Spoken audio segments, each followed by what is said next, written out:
துரோகியை புரிஞ்சுக்கிட்டதுக்கு முன்னாள் முதல்வர் மு க ஸ்டாலின் அவர்களை பாராட்டுறேன். முழுக்க துரோகத்திலே பிறந்த கட்சி, துரோகத்திலே வளர்ந்த கட்சி, துரோகம் தான் அந்த கட்சியோட ரத்தத்தில் ஆழத்தில் ஒவ்வொரு இதிலும் இருக்கு. அதை புரிஞ்சுக்கிட்டு ஸ்டாலின் அதை கண்டனம் தெரிவிக்காததுக்கு ஸ்டாலினுக்கு. ஆனா விஜய்க்கு வந்து பாஜகவையோ மோடியோ எதிர்க்கிறதுல ஒரு பயம் இருக்கு. மோடி எதிர்ப்புங்கிறது தேர்தல் காலத்தில் செத்து போச்சுங்க 2026. பீப்புள் பல்ஸ் என்னங்கிறத எடப்பாடி பழனிசாமி புரிஞ்சிருக்கிறாரு. பழனி கோயில் விவகாரத்துக்கு சிபிஐ விசாரணை தேவைன்னு அவரு மக்கள் மன்றத்துக்குள்ள வராருன்னா, பிஜேபிக்கு திமுக ஒரு எதிரி அல்ல. பிஜேபிக்கு காங்கிரஸும், காங்கிரஸ் கூட இல்லை, 10 ஜன்பாத் தான் எதிரி. சோனியா குடும்பம் தான் எதிரி மோடிக்கு. அப்படிப்பட்ட இதில் திமுக ஆதரவு கிடைச்சுன்னா அதை மனமு வந்து வரவேற்பார் மோடி.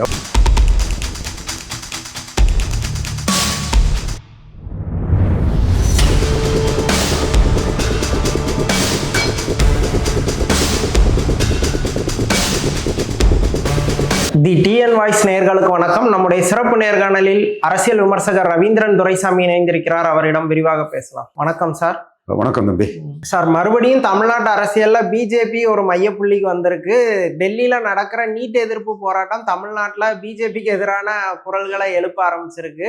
பிஜேபி கூட சேரும்னு எதிர்பார்க்கப்பட்ட திமுகவும் ஒரு கடுமையான கண்டனத்தை பதிவு பண்ணியிருக்கு. மாறா காங்கிரஸ் கூட்டணியில இருக்கிற விஜய் வந்து ரொம்ப அடக்கி வாசிக்கிறாரு. இந்த விஷயங்களை எப்படி பாக்குறீங்க? விஜய் அவர் சார்பா கம்யூனிஸ்டுகள் போராடுறாங்கல்ல, கடைசியா அவங்க விஜய் கூட தான் கூட்டணி போவாங்க. அவர் சார்பாக காங்கிரஸ் போராடுறாங்கல்ல, அவங்க விஜயோட தான் கூட்டணி போவாங்க. அப்போ விஜய் இதில் கிளவராக பொலிட்டிக்ஸ் பண்ணுறாரு.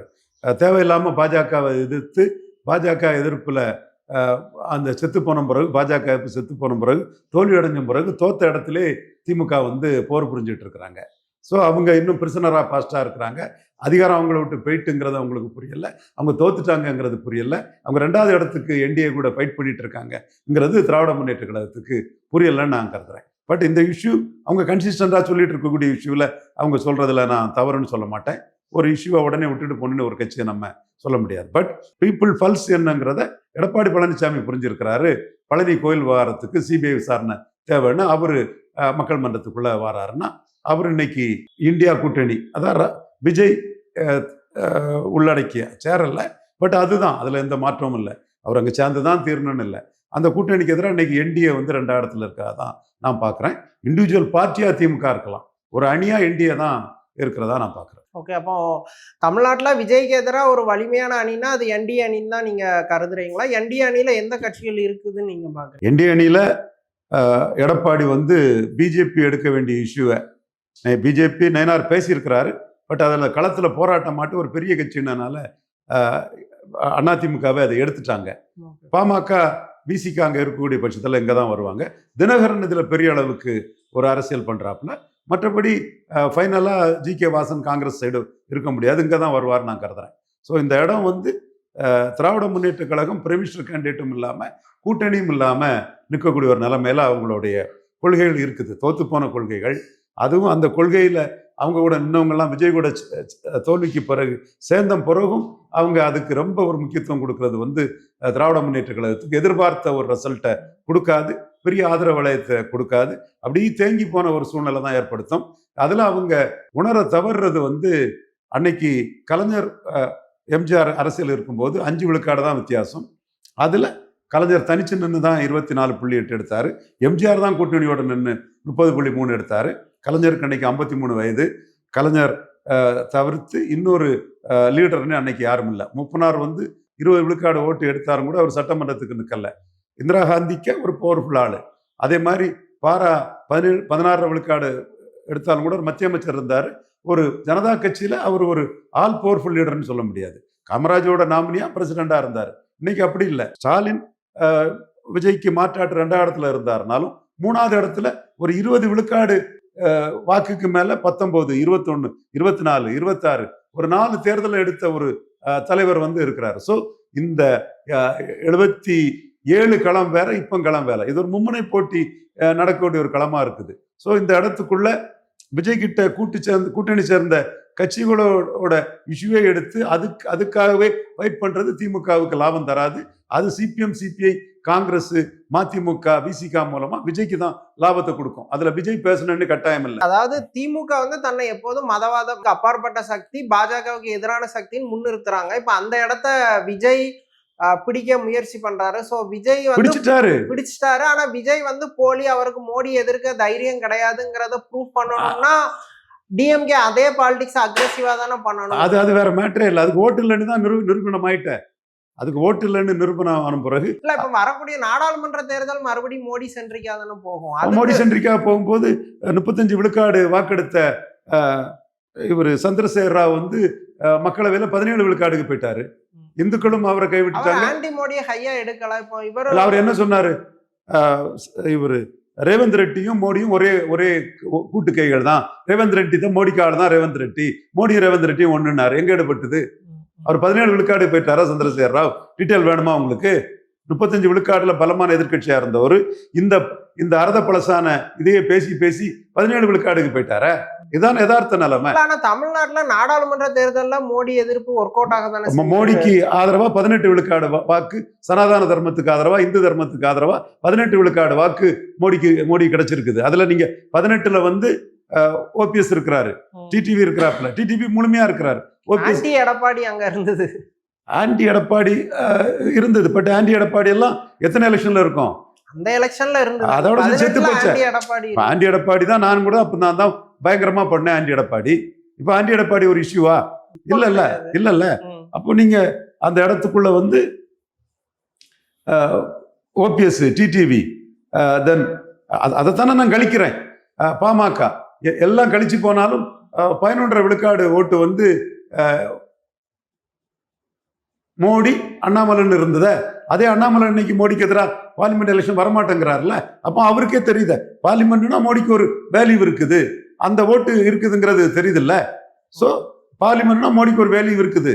அதுதான் சந்திரசேகர் ராவ் வந்து கடந்த பார்லிமெண்ட் எலெக்ஷன்ல அதை மோடியும் ரேவந்த் ரெட்டியும் ஒண்ணு, ரேவந்த் ரெட்டி மோடிக்கு ஆளுதான், கூட்டு கை, பி டீம், அது இதுன்னு சொல்லி கடைசியா 17 விழுக்காடு ஓட்டுக்கு போனாரு. ஒரு சீட்டு கூட வரல. ஓவைசி வந்து ஒரு சீட்டு வந்தாரு. இவர் ஒரு சீட்டு கூட வராத நிலைமை தான் வந்தது. இப்பவும் பார்லிமெண்ட் எலெக்ஷன்னா ராகுல் வர்சஸ் மோடி தான் வரப்போகுது. அதுல 4 இருக்கு, 2.25 வருஷம் இருக்குது. ஒரு மாற்றத்தை வந்து ஒரு கட்சி உடனே ஓவர் நைட்ல செய்திருன்னு சொல்ல முடியாது. கலைஞரும் வந்து காங்கிரஸ் கூட கூட்டணியை வந்து ஸ்டெப் பை ஸ்டெப்பா கேடர்ஸை சரி பண்ணிட்டு தான் வந்தாரு.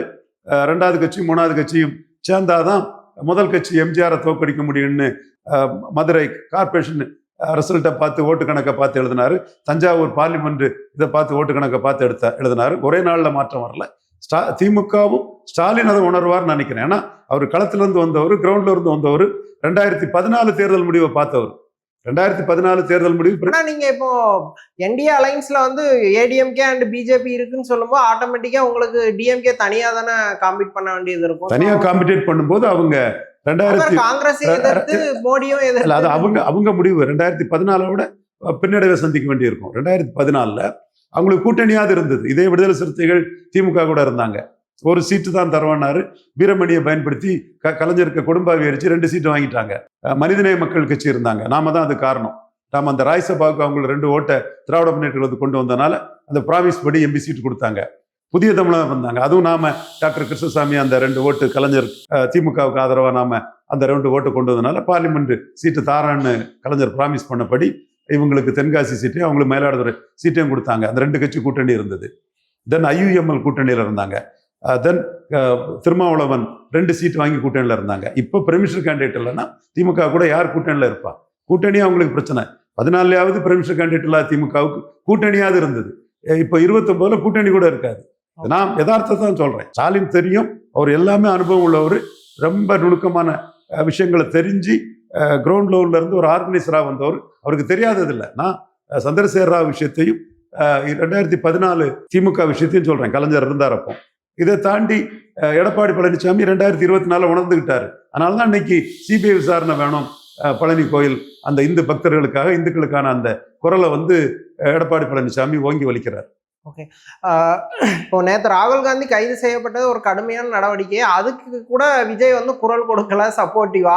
அப்படி இருக்க விஜய நம்பி இன்னும் காங்கிரஸ் இன்னும் 2 வருஷத்துக்கு பயணிப்பாங்களா? இல்ல அவங்க மந்திரி சபையில தானங்க இருக்காங்க, அக்ரிமெண்ட் இல்ல அதான் இருக்கு. டிசப்பாயின்மெண்ட். இப்போ இதெல்லாம் சின்ன ட்ரைவல் மேட்டருங்க. மெட்டீரியல் மேட்டர் அவங்க ராஜ்யசபா கொடுத்துட்டாங்க. உள்ளாட்சி தேர்தல் அக்ரிமெண்ட் போட்டாச்சு. இந்த அரசு அமையதுக்கு ராகுல் தான் முக்கியமா இருந்தாரு. கம்யூனிஸ்ட் லீடர்கள் தேசிய அளவில் முஸ்லீம் லீக் லீடர்கிட்ட பேசி, மல்லிகார்ஜுன கார்கே மூலமா திருமாவளவன்ட்ட பேசி இந்த அரசு அமைச்சிட்டாப்புல. ஸோ இதெல்லாம் அவங்க செய்த பிறகு அவங்க ஒன்னாதான் இருப்பாங்க. இல்ல இப்போ ஜோதிமணி நேத்து கூட வந்து டிஎம்கே வந்து அலைன்ஸ்ல இருக்கணுங்கிறாங்க. அது வந்து விஜயை டிஸ்டர்ப் பண்ணக்கூடிய ஒரு ஸ்டேட்மெண்ட் தானே. டிஎம்கே அலைன்ஸ்ல இருக்காங்கன்னு இவங்களா முடிவு பண்றது? இருக்கணும் அப்படின்னு ரெக்வெஸ்ட் பண்றாங்க, இருக்கணும்னு விரும்புறாங்க.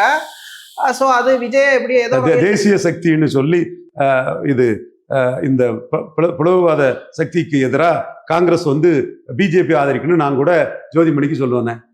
நீங்க இந்த அபிஜித் டிப்கே போன்றவங்க எல்லாம் வந்து எங்க இருந்து வராங்க, யார் வராங்க, எந்தெந்த நாடு பின்னணி இருக்குலாம் நமக்கு தெரியல. தேசபக்தர்களான காங்கிரஸ்காரங்க நீங்கெல்லாம் வந்து அபிஜித் டிப்கே பின்னாடி போய் நிற்காம மோடியை சப்போர்ட் பண்ணுங்கன்னு நான் கூட கேட்கலாம். நடைமுறை சாத்தியங்கள் வேணும் இல்லையா? இல்ல ஜோதிமணிக்கு வந்து ஒரு வேல்யூபிளான பர்சன், தமிழ்நாட்டுல ஒரு ஐடென்டிஃபை ஃபேஸ். அவங்க வந்து சரி, அப்ப விஜய் சபார்டினேட்டா போவாரா ஸ்டாலினுக்கு?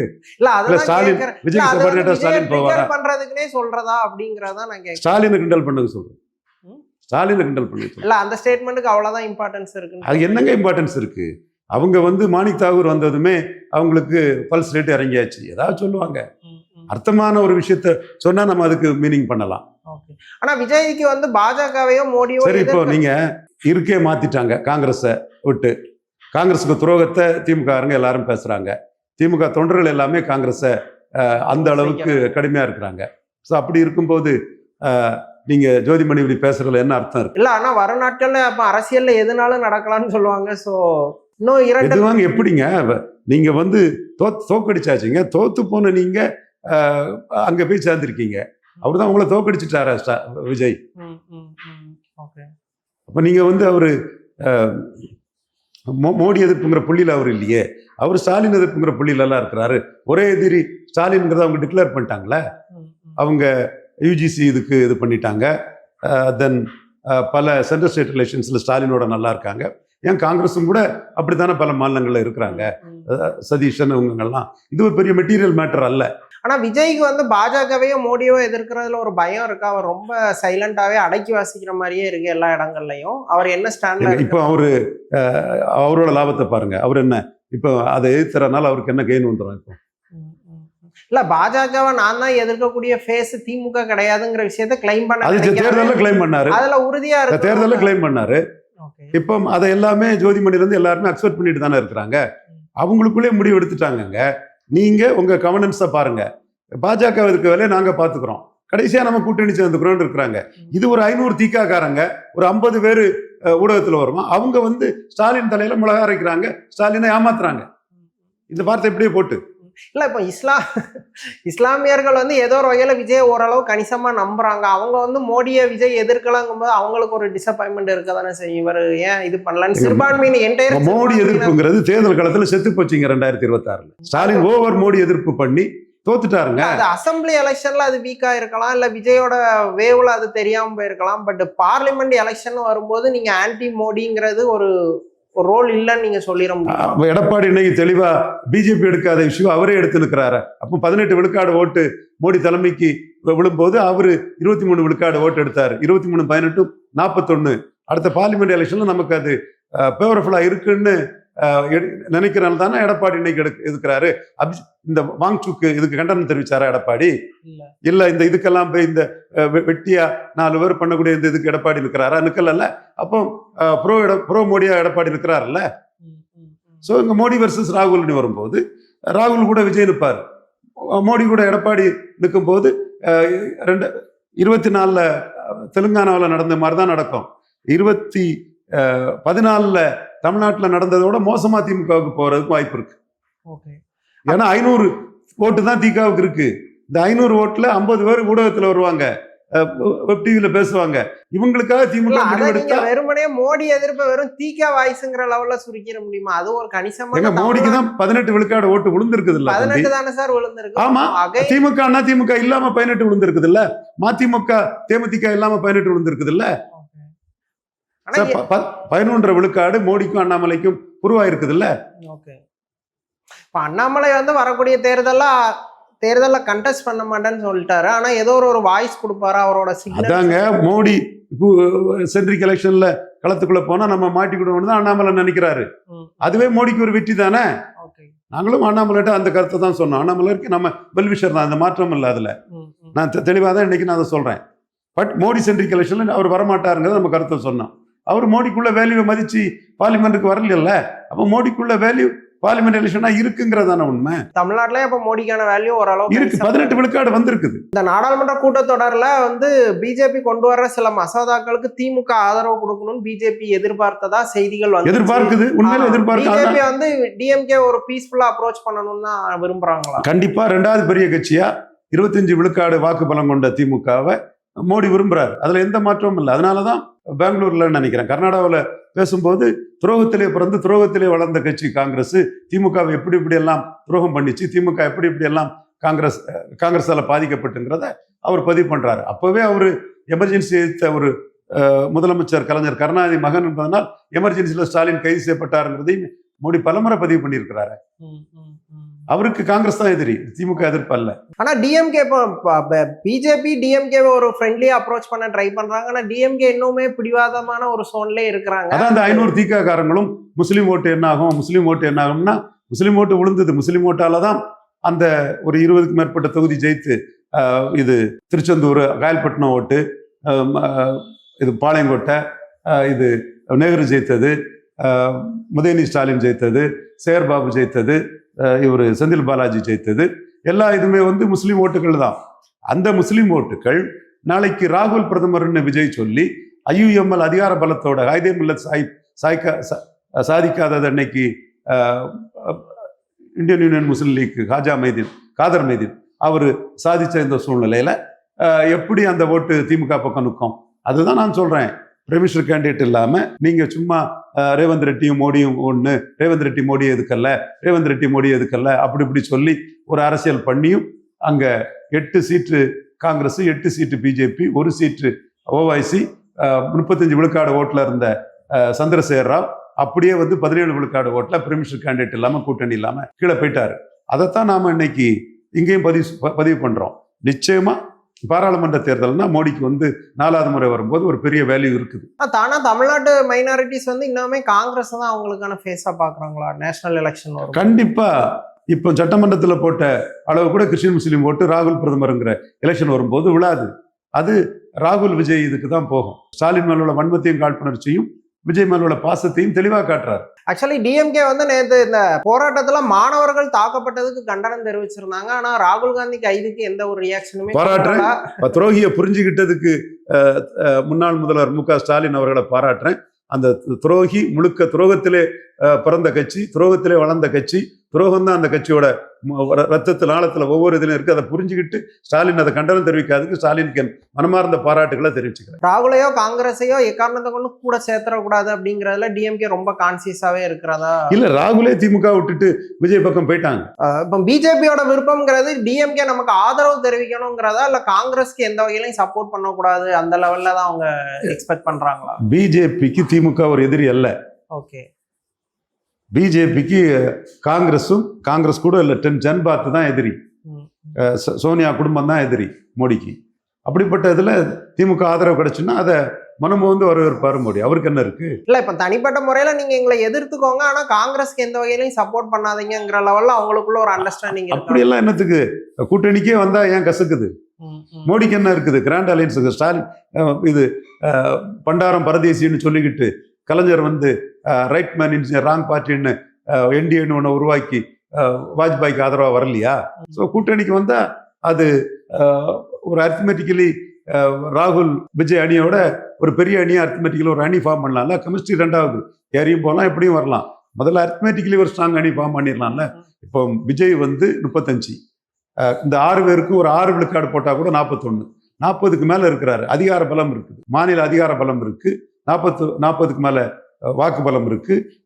எடப்பாடி கிட்ட இருந்து நிறைய பேர் எக்கச்சக்க ஆட்கள் போய் சேர்ந்திருக்காங்க. அதுக்கும் ஒரு அந்தந்த ஏரியாவுக்குள்ள இப்போ விஜயபாஸ்கர், நம்ம திருநெல்வேலிக்காரர் ஒரு முறை ஒரு சகோதரர் எஸ்கி சுப்பையா, இப்படி இவங்கெல்லாம் ஒரு அந்தந்த ஏரியாவுக்குள்ள சொல்ல அதுவும் கொஞ்சம் வாக்கு வங்கி கூடும்.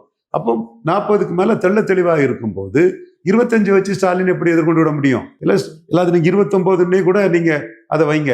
25 நம்ம ஒரு ஆவரேஜா ஒரு விழுக்காடு 6 பேருக்கு இருக்கிற மாதிரி ஒரு கணக்கை போட்டு பார்த்தா கூட 25 வச்சு எப்படி ஸ்டாலின் அதை எதிர்கொண்டு விட முடியும்? 27 வச்சுக்கிட்டு எப்படி? அதுவும் அவரும் அந்த ஆட்கள் எக்ஸோடஸ் ஆனது கொஞ்சம் ஓட்ட குறைச்சு பார்த்தா கூட மேக்சிமம் 27 வச்சுட்டு எப்படி எடப்பாடி எதிர்கொண்டு விட முடியும்?